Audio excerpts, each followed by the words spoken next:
this concept specifically is around confidence associated to centering prayer is really touching home, because I was just on a book writing retreat with brand new authors, budding authors who are just conceptualizing, just visualizing, just bringing to life their chapters of their own story.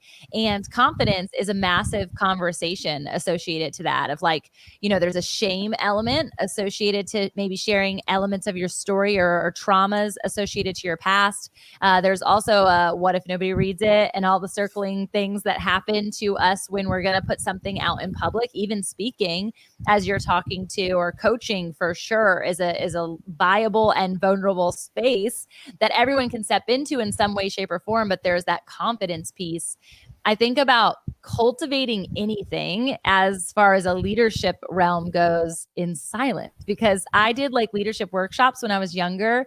And even from a mentorship perspective, when we're learning from a teacher and educator now, it's very much done audibly, but it's also that idea of caught, not taught. That's our kind of mantra around parenting strategies as well. And I think about what God teaches in the silent moments and how rare they are.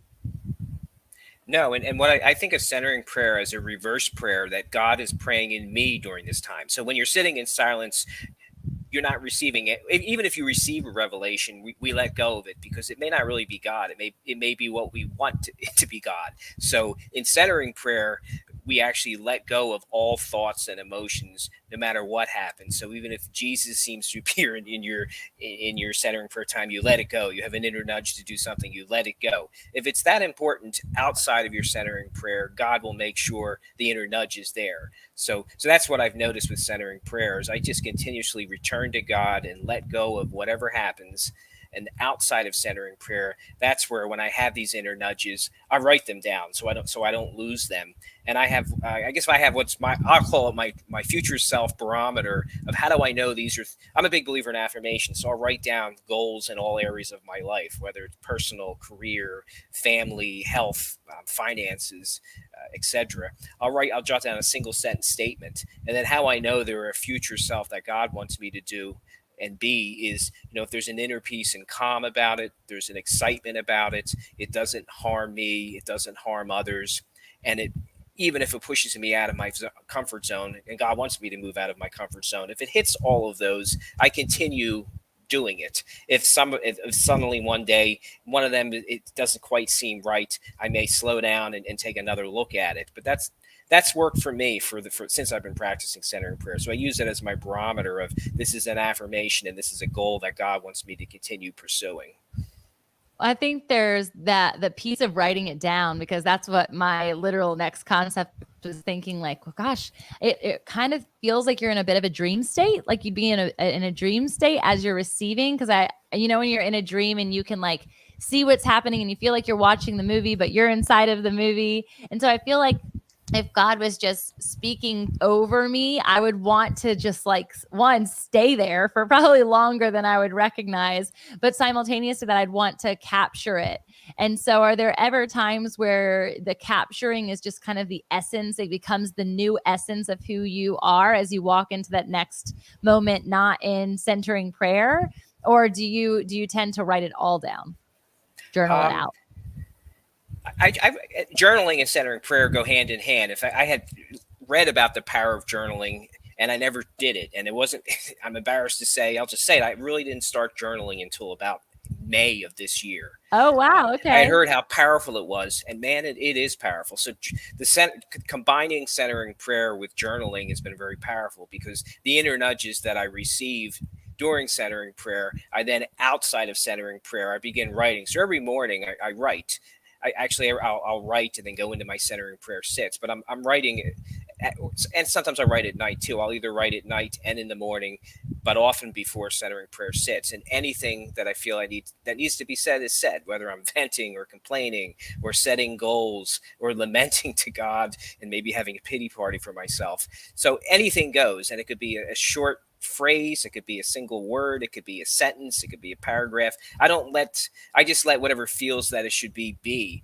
And I've just noticed how powerful journaling is, because centering prayer is sitting with God, and then outside of centering prayer, well, what is God revealing to me in centering prayer? I need to write it down. So that's where, when I'm journaling, that's where I'm writing down, what am I hearing from God? What do I think God wants me to do? What are the next steps God wants me to take?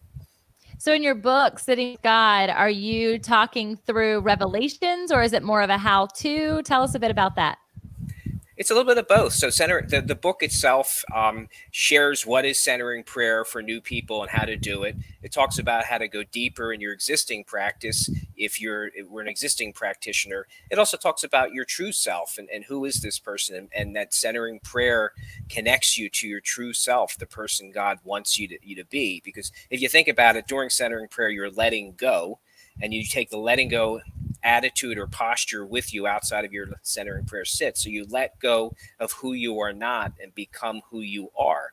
You let go of things you tell yourself that are harmful, such as I'm too young, or I'm too old, or I don't have the right skill set, or I'm the wrong person for this, or all the things we tell ourselves that are just not true. So you let them go, and what's left is what you should be. And then you just have to have the courage to do it, and trust God. I think of it as I sit with God, then I get up and I walk with God. God doesn't leave me and say, I'll see you again at your next sit. God comes with me and partners with me on the actions that I take.